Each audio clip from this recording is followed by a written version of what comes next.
ESPN 94.1 FM and AM 930 present The Drive. Brought to you by Huntington Federal Savings Bank. Local then, local now. Member FDIC.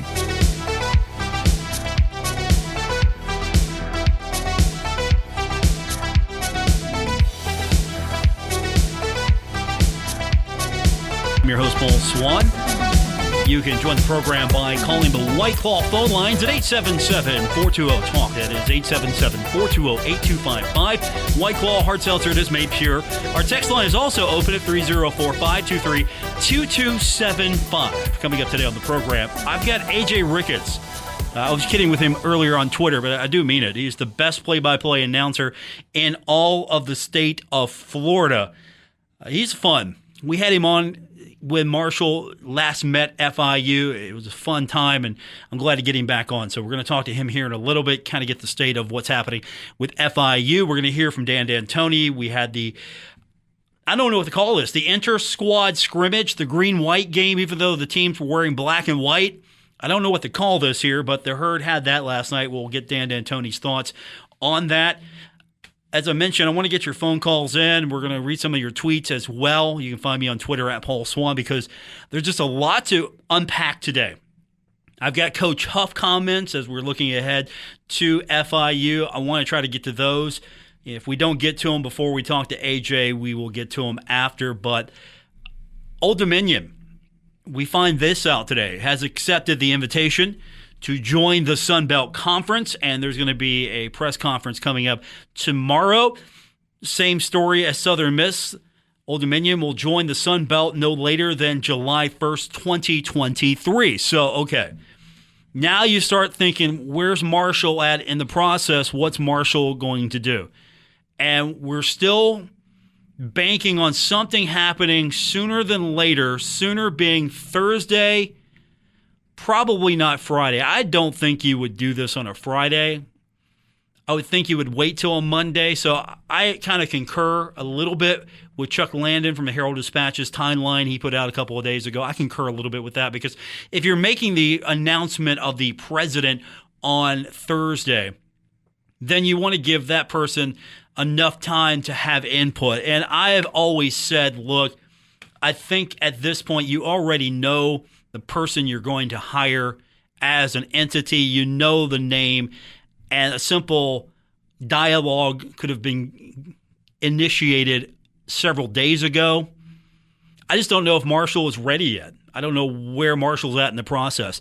And then Patrick Farrell comes out on Twitter, chairman of Marshall University's Board of Governors. The chairman comes out on Twitter and issues this statement. A lot of Marshall sports fans are understandably anxious about conference realignment. No decision has been made, and discussions about our future are ongoing. I can confidently say that the timing of our decision won't impact which conference we choose. Now, I could take that at face value and go two ways. One, that Marshall hasn't decided yet where it wants to be as an athletic department, as a university. I could take it as everything's fine. Everything is fine. We've got a timetable here. We've got an order, a process that we're putting together here to make this happen. And it's going to be good. Be cool, Herd fans. It's going to be good. Now, I did ask, again, anecdotal at best, unscientific. The Twitter poll was replaced by the question today. And I retweeted Mr. Farrell. And Mr. Farrell's always welcome to come on the program and offer input, insight, change the dynamic of what I'm talking about by giving me more information. Anything that he's maybe not happy with, he's always got an open invitation. Mr. Farrell can come on and contradict anything that I say or say, look, I don't think you're right there. This is what we mean. You're taking it the wrong way. He's free to do so. But I asked the question, does his statement reassure you or give you cause for concern? And I got some interesting replies on this. I'm going to read them to you right now. For those of you who don't have Twitter, and if you are on Twitter and haven't followed me yet, I would really appreciate that, at Paul Swann. This is one Twitter writer says, I think it was unnecessary. Marshall is trying to portray that they are in a position of strength. However, Sunbelt has all the leverage and thankfully wanted to include Marshall in their future plans. I believe these tweets could just insult the Sunbelt and future conference mates. Okay, that's one take. Another tweet, extremely concerned. Okay, so there's some concern there. Another tweet, it's a look at me, us statement. Look at me. I think that's what the tweet is trying to portray. It's a look at me statement. Look at us. Look at me. Completely unnecessary and lacks any substance.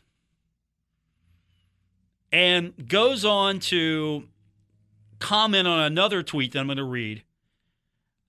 This is from Son of Marshall. I'll read the Twitter handle here.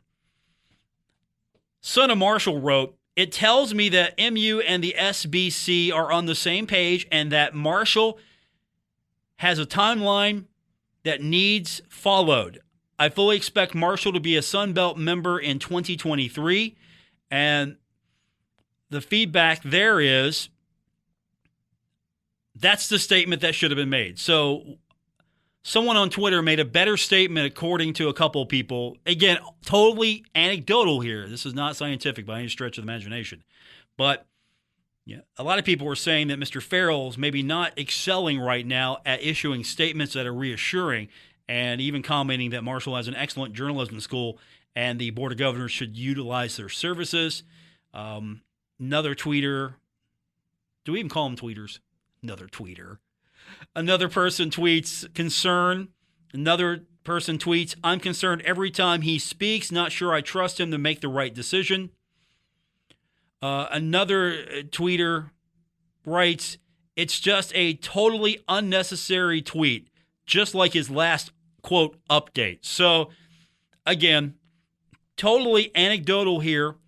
This does not give the full measure of what Herd fans are feeling, but at least this is some of the feedback I got so far, and you're welcome to comment as well. But maybe there's some concern, maybe a tweet that was not worded well enough to make Herd fans happy. So that's my question to you. Are you disappointed that Marshall isn't further along in the process? And after hearing the statement from Patrick Farrell, the chairman of Marshall University's Board of Governors, are you concerned? Did he word it poorly? Is everything fine? There's just a timetable to go through. There's a process. Marshall needs to name a new president first, and then Marshall can make the announcement that the invitation has been accepted. Of course, Marshall has to apply first. So the application submitted, the invitation offered, Marshall to accept. That stuff has got to happen. So that's where we're at as far as all of that's concerned. Okay.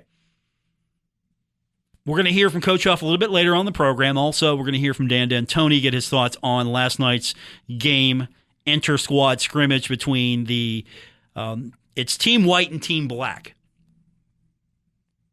Green and white game usually, right? And it's Team White, Team Black. I know that's a whole nother show right there about the use of colors for the Marshall uniforms. That's another day. We'll get to that later. But when we continue, joining me on the program, AJ Ricketts. He calls all the FIU action, and he'll be in Huntington for the game on Saturday. We'll talk to him when we continue with today's edition of The Drive on ESPN 94.1 and AM 930.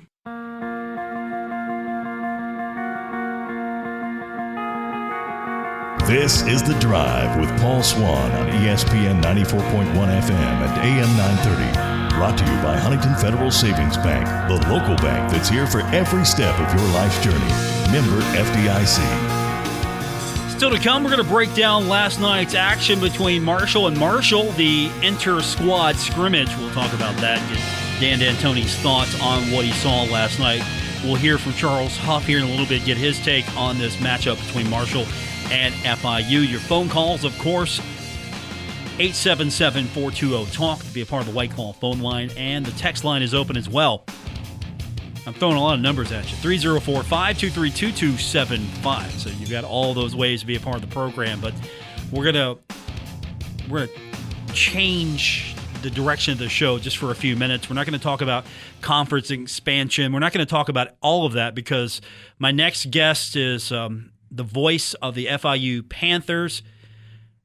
FIU has the best play-by-play announcer in all of Florida. AJ Ricketts is with us. It's been a long time, and I stand by that statement, and I will fight anyone that argues differently, AJ. The best guy in the business in the state of Florida calling college football, whatever you want to call. I'll put you on top of everybody.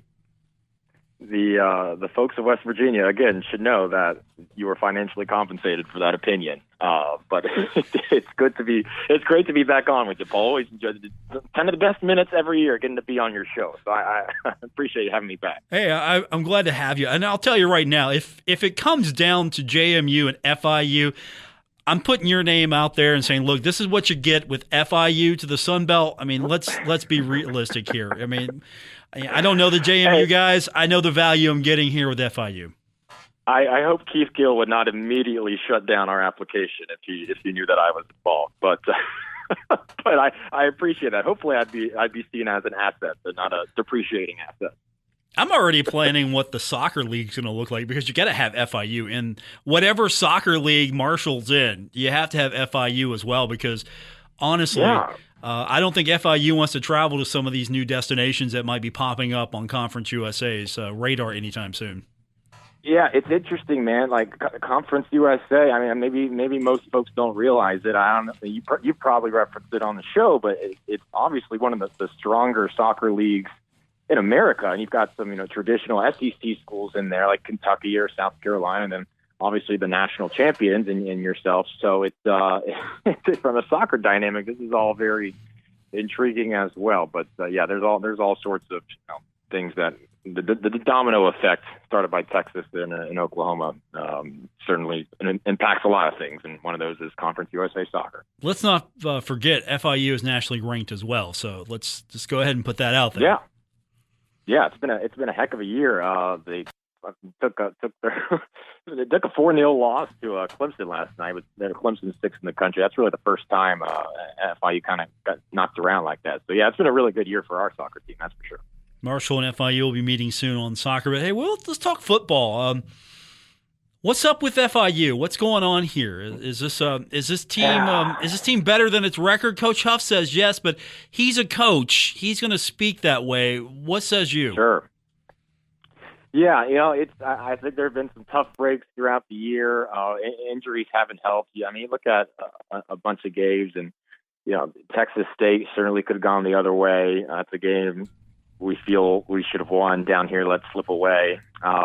On the road at Central Michigan, we were up 27-10, I think, in the fourth quarter, and it was just a crazy comeback from the Chippewas up there, and he dropped that, and things.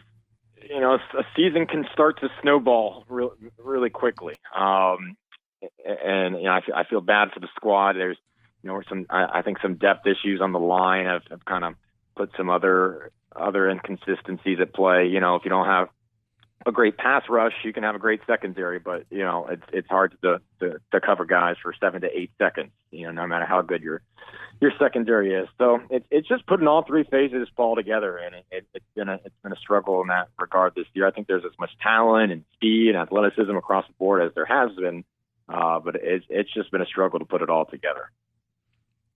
Is this the week? Maybe. I mean, we're in the second half of the season now. Is this the week you think that FIU, knowing that backs to the wall, got to get some things going now, and Marshall has been a traditional since Conference USA membership happened for FIU, Marshall and FIU. Hurts had its way with the Panthers, except for a couple outings. Is there enough fire in this squad to maybe say, okay, it's now or never, we got to do it, and this is the team we need to do it against? Make a statement. Yeah, but I would always trust Butch Davis and being able to motivate his teams and get them to turn things around.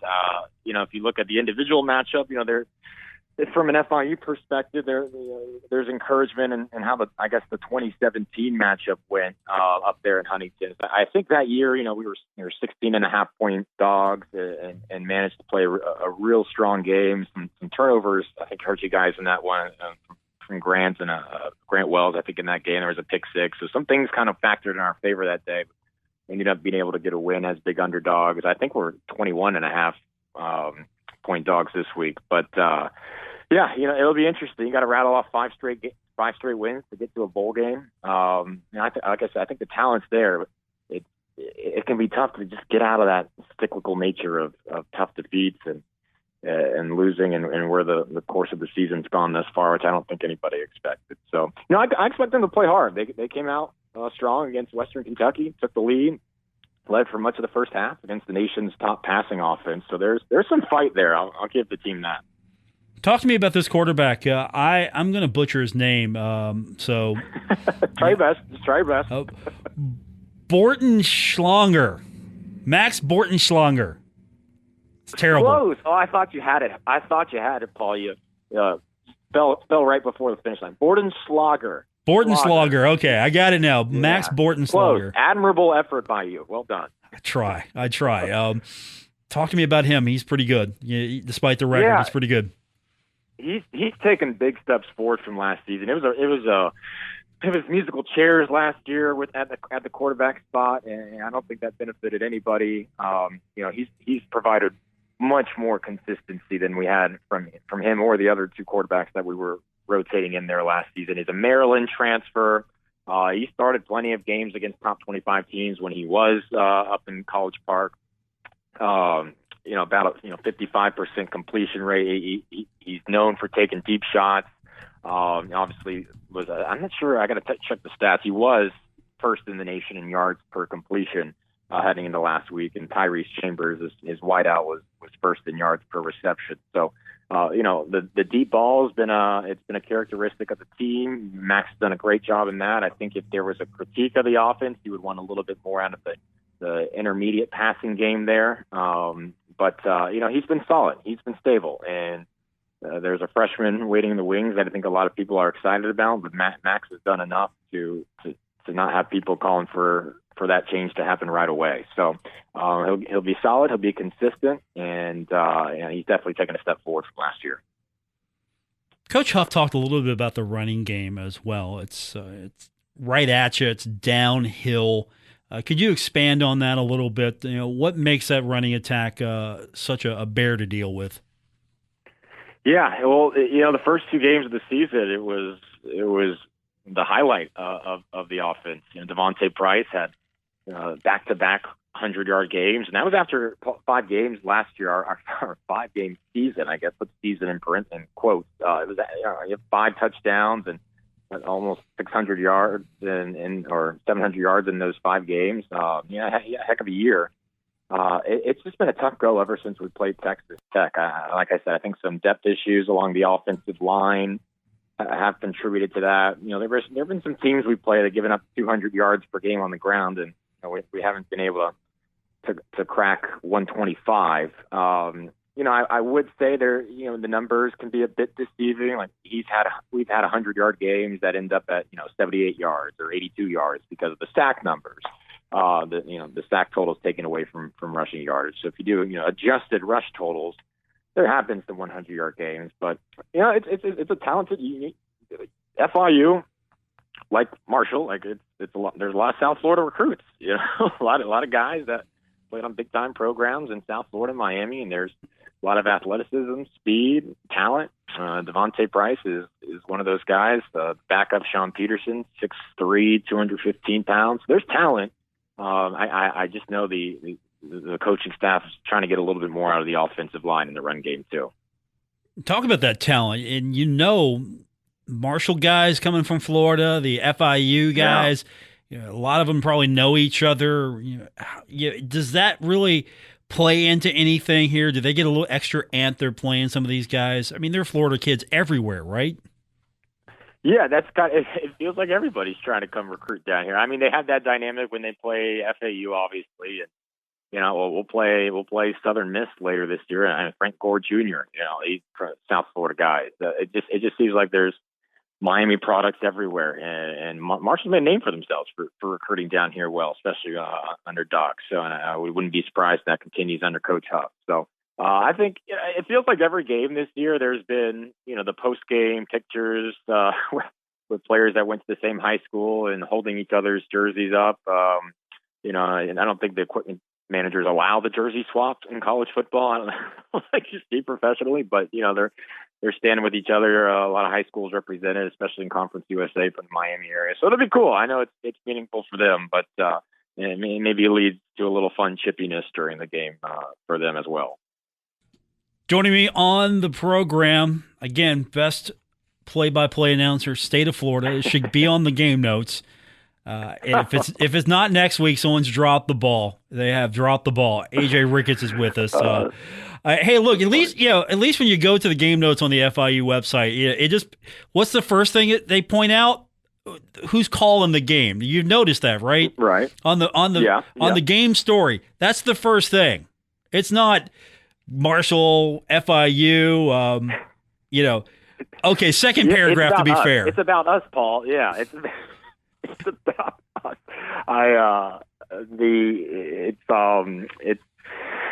It's been a fun year to even with the wins and losses, or having more losses. It's just been fun to be back in the booth with the normal season. Last year just crossing our fingers. Obviously, we didn't get to play last year, so just even though from an FIU perspective the wins aren't coming, man, it's been good to be on the game notes and have games to broadcast this year. I know you're fired up to have games to talk about too. Oh yeah, I'm totally fired up about that. Last year was,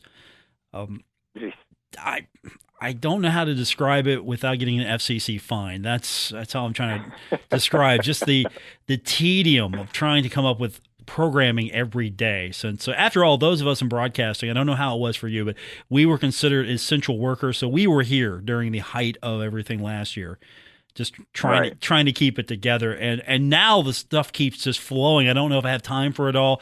Get conference realignment. We got basketball coming up. You got everything. I'm kind of curious. I don't want to take you too far down that road, but what's going on with realignment and the FIU point of view? It kind of felt like it was a surprise to Coach the other day when he was asked about it.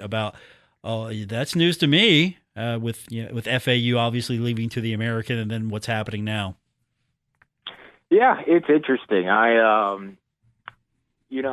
think all of it's Butch. I feel Butch Davis is someone who is in the know and doesn't. A lot of things don't take him by surprise. So if it really did, that's an interesting perspective. I know that President Rosenberg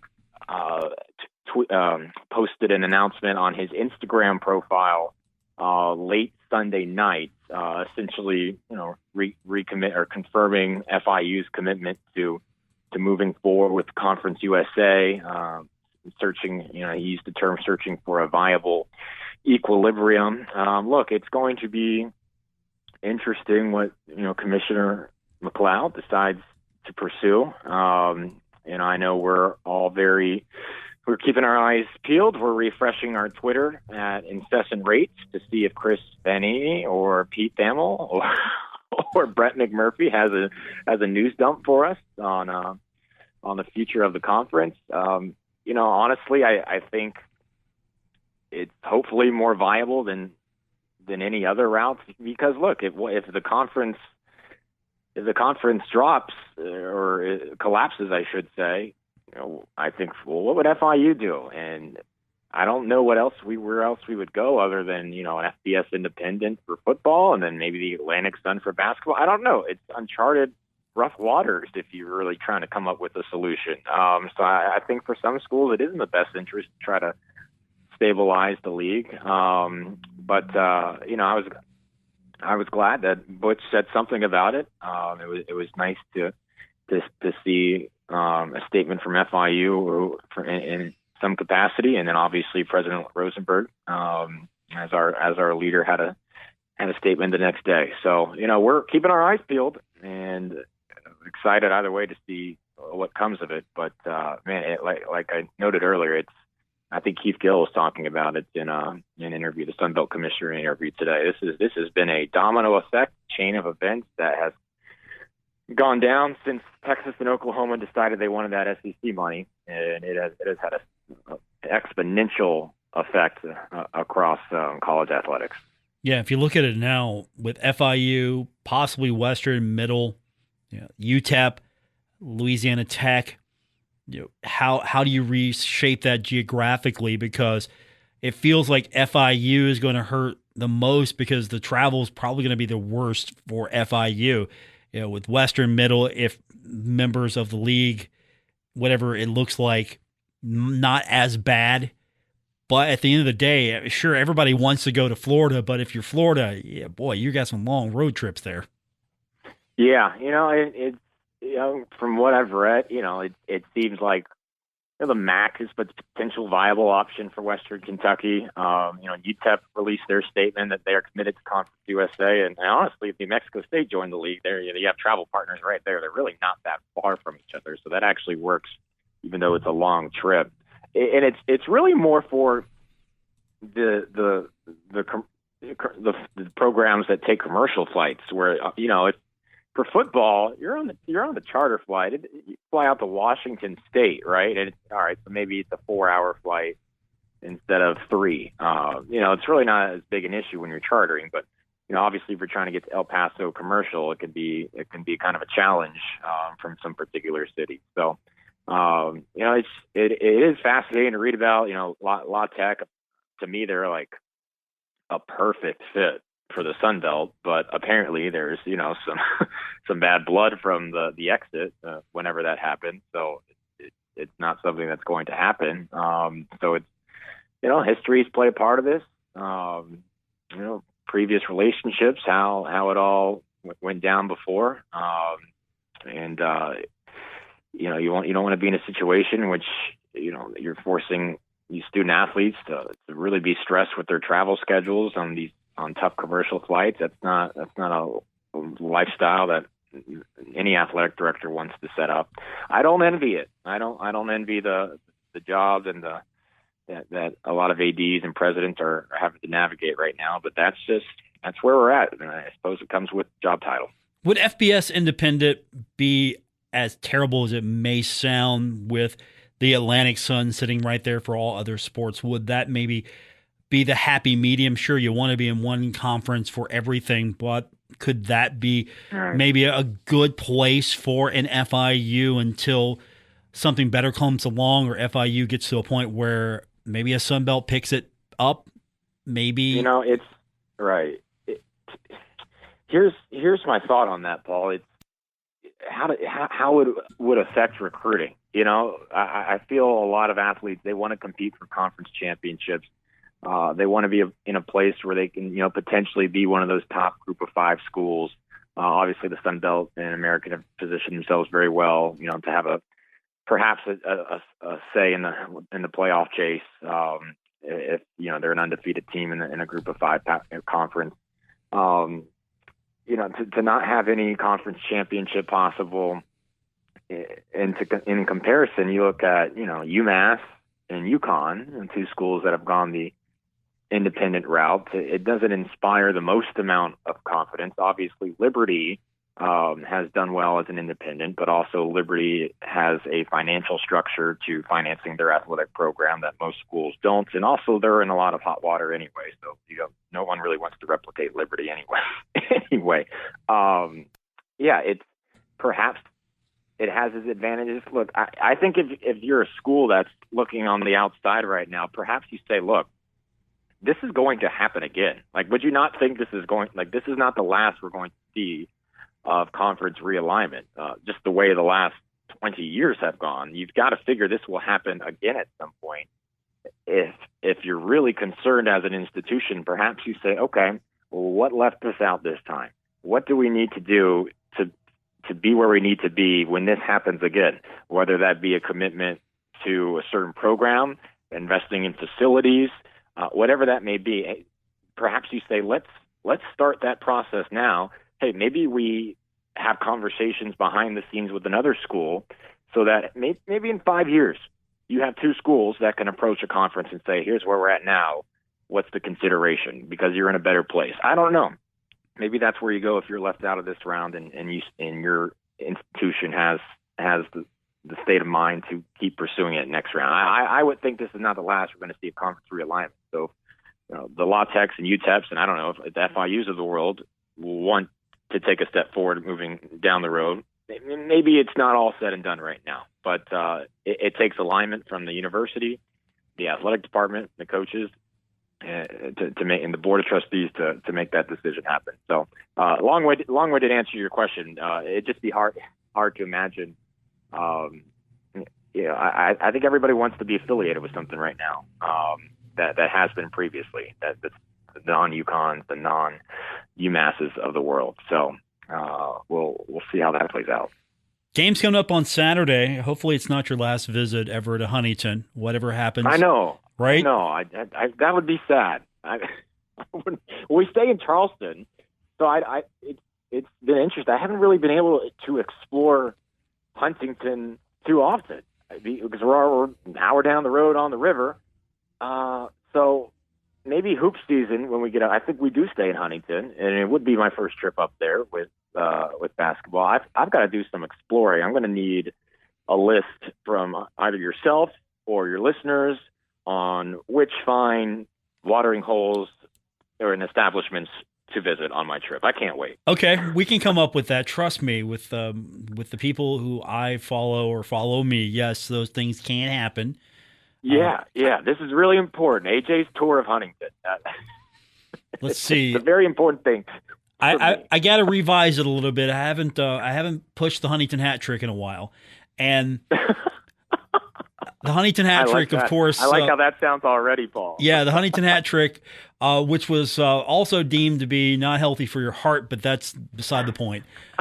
You got to do Tudors for breakfast, okay? Okay. There's also Oscars. Oscars would be great for breakfast or lunch. I would do Tudors for breakfast, Oscars, breakfast, burgers and brews for lunch. Maybe I'll work on the dinner portion of this hat trick for you. Okay. There's some options. You give me that list, and I'll work.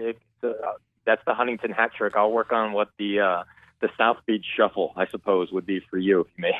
Okay. Make your way down to the 305. We'll trade off spots there. That sounds like a plan. Of course, if I ever get to travel, and that'll be in my retirement years, when I'm done with this, if I ever will be done with this and I get to travel again, I'll have to do the shuffle. I'll see you on Saturday. You'll be in the box, beforehand. Yeah. Don't forget, just come by, wave at us on Thunder Street. That's new. That hasn't happened since you've been here before. There's a big inflatable on the street, and they block off. They're blocking off. There's a DJ.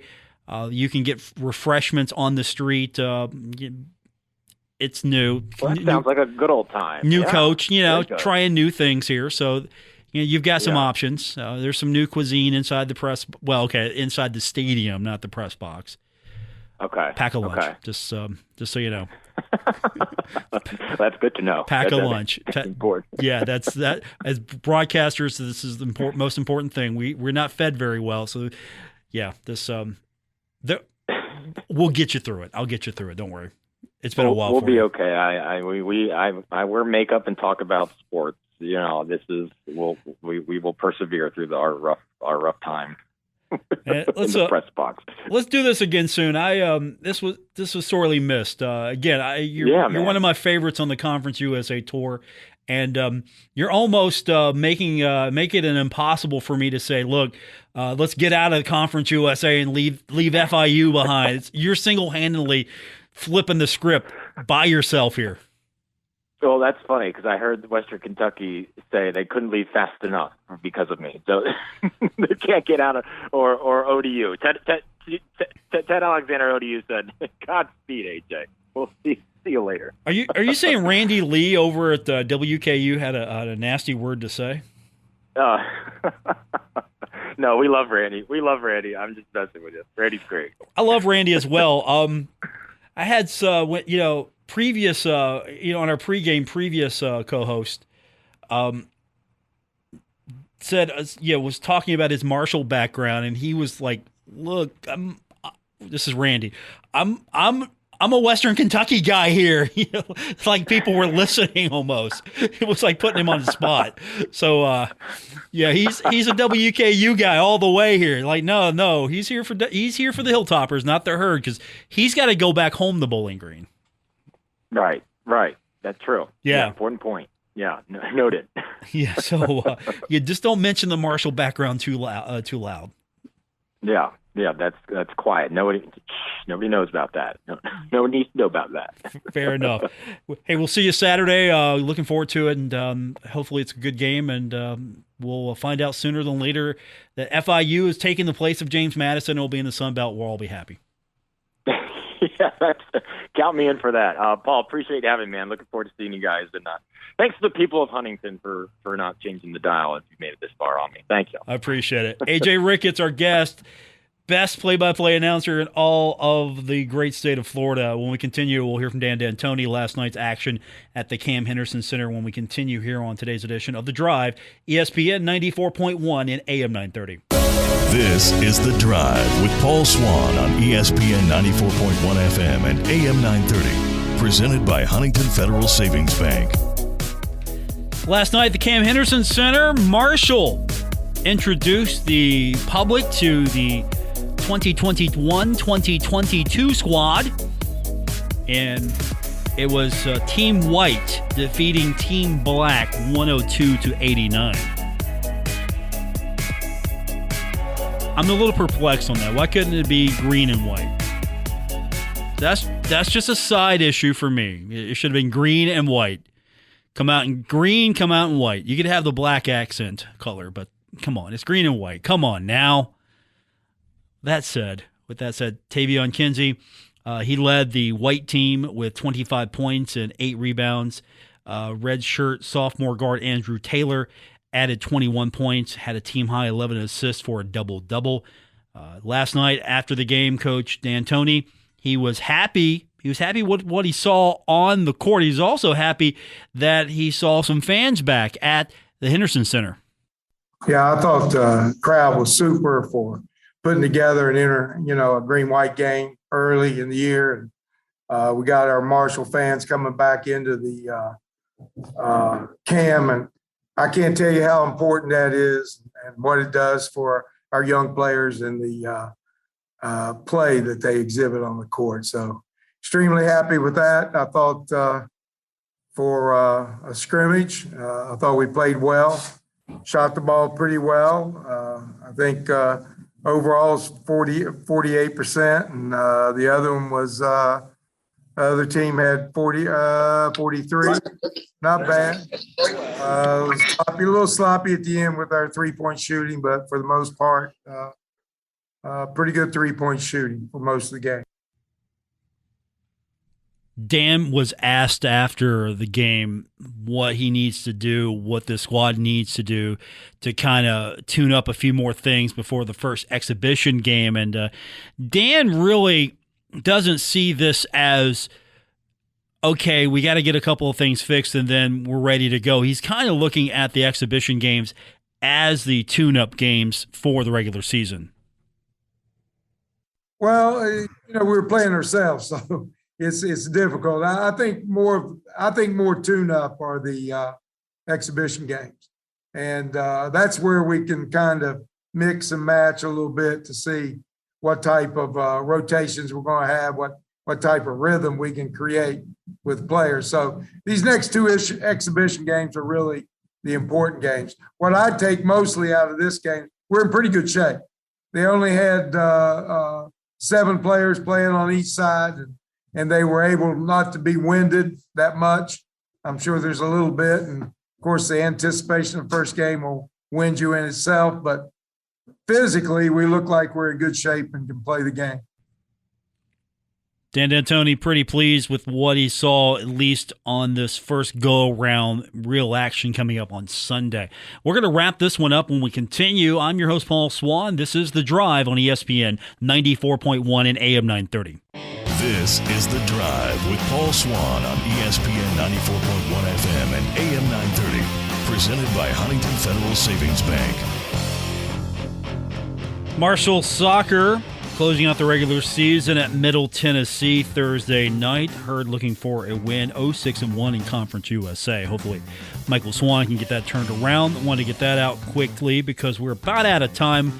Paul Swann, your host for today's edition of The Drive, ESPN 94.1 and AM 930. Also, Marshall freshman Gabriel Ivey and Elena Laster named Conference USA Swimming and Diver of the Week.